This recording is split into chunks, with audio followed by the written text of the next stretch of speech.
How to add music to WhatsApp status. Hello everybody, welcome back to our channel. In today's video, we are going to learn how we can add music to WhatsApp status. So let's just get started with the video and find out if we can actually add music to WhatsApp status or not.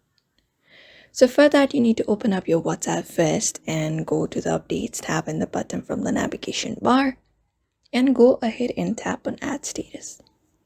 After that, you can go ahead and select up a media in which you want to add a picture to. For example, let's say I want to add it onto this video. So if you really want to add music to the WhatsApp status, unfortunately, we don't have the option yet that allows us to add music directly to WhatsApp status. But if you really want to add, the only method available is having the music added in that media from early. So you can just go ahead and use editing applications and add music to your WhatsApp videos.